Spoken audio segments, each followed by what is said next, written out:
Hey guys, MCU Collector here with a new video, and this one's going to be the first one for today. I'm going to try and get through a couple of them today. I got a couple of things. Mayfek Spider-Man, I got the Onmitsu, Black Armor Spider-Man, which is the samurai from Tamashii Nations. I have the Hot Toys Thanos I still want to get to, and then I have the Mezco Black Panther figure that I need to review. So I have a bunch of things kind of lined up. I haven't really been feeling well lately, and then plus work is getting in the way. I had the toy show over the weekend, so I'm trying to get through as much stuff as I possibly can. But this one could not wait. I had to jump right into it. I got some work stuff done.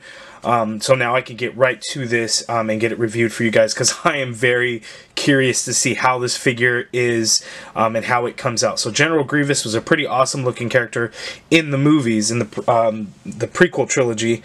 So it's nice to see how he's going to be in figure form, and he actually has some soft goods cape. So pretty cool. Now this is the Hasbro Star Wars The Black Series Deluxe action figure line. Now this one I think is actually considered the first deluxe figure, even though we've had the Gamorrean Guard. We've had, I think his name is Mullock from Solo, A Star Wars Story. I believe this is the first in this new line because it is numbered D1 General Grievous. So, Deluxe 1, I assume. And then the box, the case that he actually comes in says Star Wars Deluxe Series, Deluxe Wave 1. So, I guess he's the first official figure in the start of a new line. Who knows who will be in the line, whether it'll continue what we do. I believe this is a fan channel exclusive, so you will not see this in Target, Walmart, or anywhere else like that. You might see it in GameStop. You're going to see it on BBTS, Entertainment Earth, and then online sellers and that kind of thing. Your local comic shop should get it as well if they sell action figures. So look out for that. So really cool. He comes with a blaster, 4 lightsabers. It's got the cloth on there. General Grievous. There's a picture of him there. I already showed you the D1 on the side. Says General Grievous on the other side. Here is the back of the package, and let's take a look at that bio. Okay, the General Grievous bio reads, General Grievous was a brilliant separatist military strategist and a feared Jedi hunter. Known for his ruthlessness and hacking cough, his body itself was a weapon, allowing him lightning-quick strikes and devastating blows. But he was also quick to run from a fight, a tactic that worked until one final meeting with Obi-wan Kenobi. Very cool. Let's get to it. Okay, so here is the General Grievous figure out of the package, and there is some very cool things about this figure and some very weird things about this figure. So, to start off, the accessories that he comes with are this blaster right here, which is done in a nice shiny black color. It's got a lot of good sculpting detail into it. I'll get a little bit closer here, and then the 4 lightsabers. So the first thing that we're going to do is we're going to take a look at the up close at the 4 lightsabers, the blaster, as well as that soft goods cape. Then we'll take a look at the figure itself close up, and then we'll go over the articulation, because there's a lot to talk about in this figure. Okay guys, so here are the accessories. So here is that blaster, and you can see it's got very good sculpting detail throughout the whole thing, and it looks really good. Now, I don't know exactly, it's hard to pinpoint, because it could be like a black color with some kind of silver wash over it, or the whole thing, it just looks shiny to me. I don't know if it's just bad lighting here in my room, or what it is, but it almost looks like the whole thing, it's just you know, maybe it was a dark gray color, and then just a little bit of shine. Glittery metallic paint or something to it. But it doesn't look like a clear wash, but it does look very good. The sculpting is very nice. Now these 4 lightsabers in these hilts, so I don't know if these are brand new sculpts and designs to these hilts or not. You guys will let me know, you Star Wars collectors out there. Let me know if these are brand new ones that they did for General Grievous, and let me know, or if they're brand new, please let me know either way. And you can see that the lightsaber blade does come off of each one, and you can place back on there. Be very careful, because you don't want to bend these, because then you can either break that and then the lightsaber would be no good. But there are 2 blue and 2 green.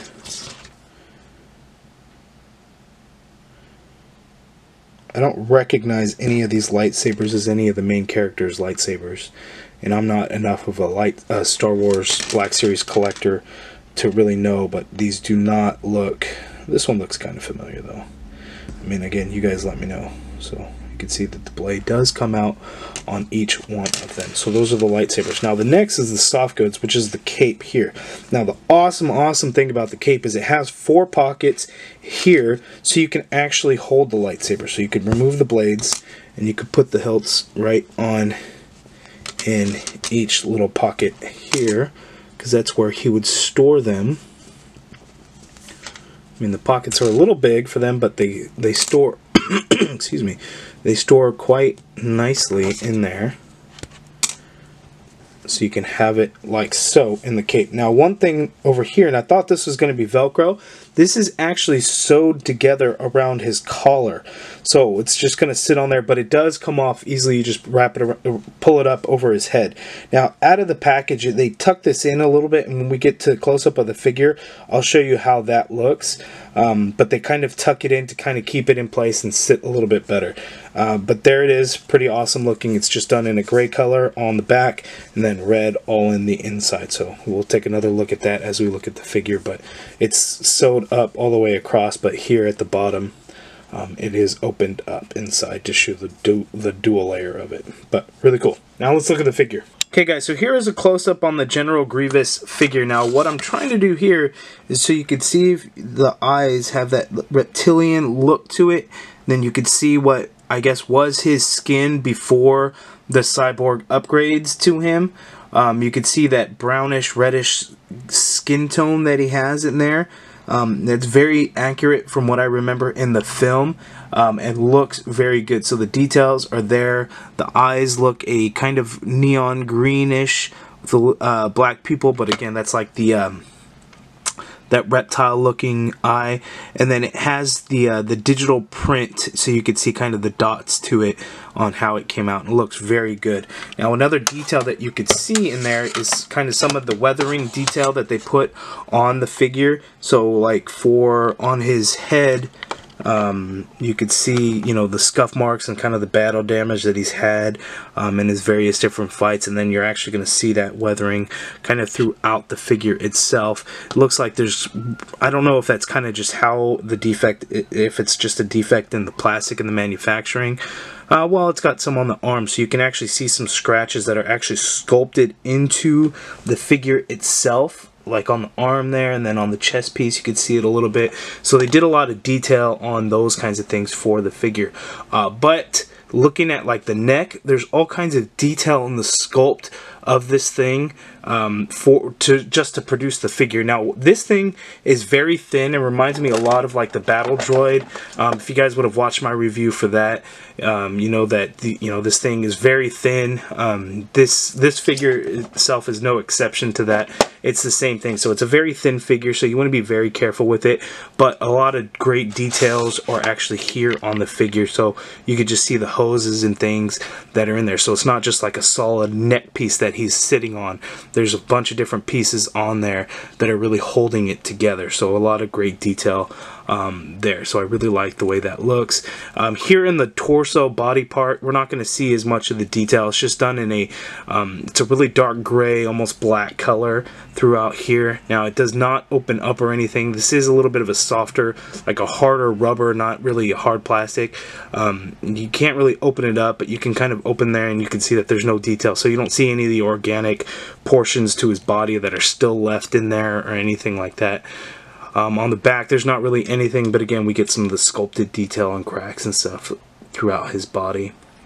Again, just black, no additional paint detail. But here on the front, we get some nice silver scratches for that battle damage look to him, like right there.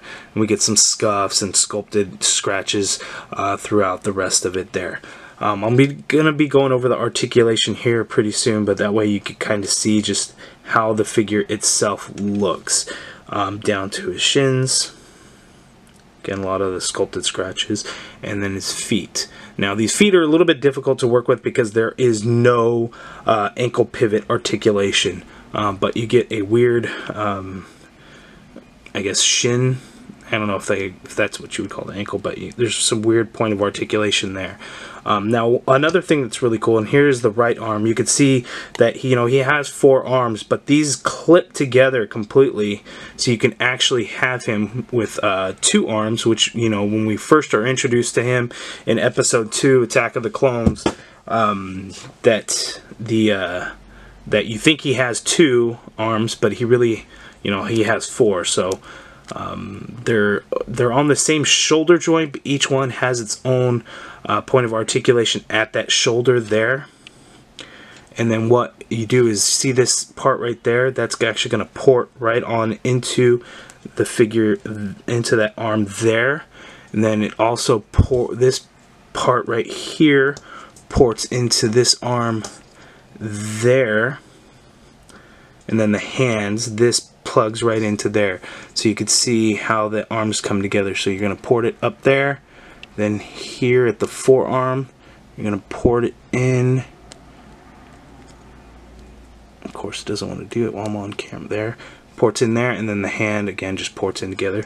So then it looks like he only has the 2 arms, and they share the elbow joint. So there's the 2 elbow joints, so you're just going to get, a bend there. You're not really going to get a whole lot of, swivel in there. There's no full rotation or anything like that, but that's, because the 2 arms are coming together. So now we'll kind of go out of here, zoom out, and then we will go over the articulation. Okay, I'm going to try and go over this the best that I can because there's a lot to go over in the articulation. I don't want this to be a terribly long video. So the head or the neck itself can crunch down that far. It can move back up there. Now the head, independent of it, is on a tiny ball joint. So you get motion in there. So the head goes down that far, goes up a little bit, not a whole lot. You get full rotation there. And then there is actually some neck pivot in there as well, so that's actually pretty cool. Now the shoulder, again, there is a shoulder joint in there. It goes up only tiny bit. There's no butterfly in there or anything, but again, the separate arms then each have their own shoulder articulation there, and they can this one can hinge up all the way like so. It could come all the way down. The same with this one, can hinge up all the way down as well. Now you get a full swivel right here at this upper bicep, I guess you would call it. Inside there, it just swivels and turns. Then this one has an elbow that can get a I guess basically 180 degrees there, so you can get it that way and can get it this way. The same with this one, except not so much, because you got this piece here that's kind of would get in the way. So if you move it, then you can get that full 180 degrees on that elbow as well. You're going to get the same on the other one. There is a little bit of a waist articulation. It's actually in the abdomen though, in the torso, so it's not actually, I guess, where the waist would be for this figure, so it's up there. There's a little bit of pivot in there that you could do, and then you can get a swivel. You're not really going to get a full swivel, but again, because these aren't hard plastic, I guess you can kind of work that around. And you actually could get a full swivel in there, so that's pretty nice. Again, no articulation there. Now the hips is kind of like a ball joint, so it's like the SPDR Marvel Legends Build-A-Figure. This hip is on a ball joint, so it can move all the way up. He can kick himself in the face. It can move really all the way back, and then there's this piece here that's going to kind of hinder that. Otherwise, you could probably get it all the way, but because it's on a ball, you can pivot it like so, this way as well. And again, the same for the other side. At the knee, there's no thigh articulation at the knee. I'm trying to see that there's 2 joints there, but that one's not. This one does not want to move. There it is. Okay, so you get a double jointed knee, which gives you a crazy bend there. So you can have the 2 for that full double bend. So you got to really work this upper knee, because that one is definitely very stiff, but it can be done. Here we at that, I guess at the shin, you have this point of articulation there, so the foot could come all the way up there and can go down to there. So here down at the bottom, the foot can swivel, but there's no pivot to the foot whatsoever, so that gets it a little bit difficult when trying to get him to stand. Like if his legs are far apart, you're not going to be able to get him to stand, which is a little bit frustrating. how you just can't get that to work. But then you can get into some really cool things. So if his leg is like back that way, you know how you can do it, and you can balance him. Earlier I had it, I was taking some pictures with my phone, and I was able to get him into some crazy little pose while also holding lightsabers and that kind of thing. But since, you know, I've kind of moved that around, so you know, you could do things like this, which is really cool. If you could see the way his feet are, but again, it's just getting those wide legs apart. It's just hard to do without the ankle pivot. So that is pretty awesome there. So that's the articulation. I know it's kind of tough, especially with this thin figure, trying to really get him to work around. There's so many little intricate, detailed sculpted parts to it that make it really difficult. And there he goes. It's going to be hard to stand depending on how you get it, but you could really work around it. Those that compose figures quite well, you guys could probably do some amazing things with this figure. It's a little bit difficult for me, not being much of a figure poser. But you know, there's some things that you can get done with it. Now, the blaster is kind of a difficult one. So it's hard. You have to really work it into his hands.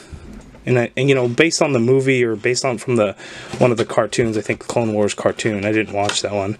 I'm not sure which hand he ends up using the blaster for, but you can get it in there. It's just hard to kind of sit in.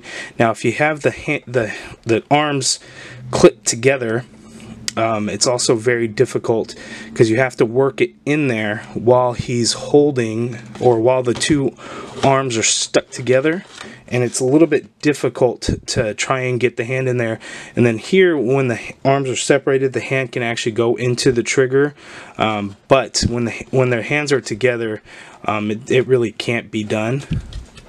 So like on the left there, you could do it, but then on the right, you have to work the blaster into his hand, and then it'll end up pulling the hand apart, trying to get his hand into the trigger position. Now, there's no storage for the blaster, not even on his cape or anything, which is unfortunate.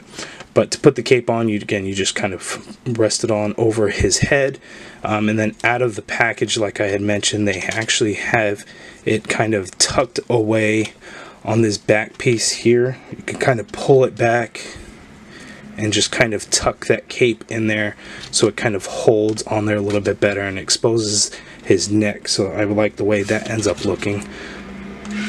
So you put the arms down, you know, and like in the movie, you can see that it looks like he has, you know, only the two when he does that, when you first see him.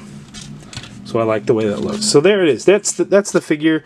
Be very careful with it. Again, it is very thin, just like the Battle Droid figure, but it is very detailed in the sculpt and looks good. The paint that is on the figure does look good. Again, there's not a lot to it, but they do add some of that battle damage scratches and things like that into the figure.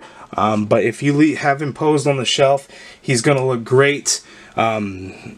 I think you guys will be very happy with it. Retails for $29.99. It is the Star Wars Black Series Deluxe General Grievous. So there he is. If you guys have any questions, let me know down in the comments below. Hit the thumbs up if you guys like the video. Subscribe if you haven't already done so. And as always, thank you for watching. Okay, so one extra thing here that I actually noticed is that there actually is a hinge for that ankle, but it doesn't really work out too well. So you can hinge it ever so slightly, but there is one in there. It just doesn't work out too well. But again, a pivot would have been nice. So you get the swivel and a little bit of the hinge, but not a true pivot.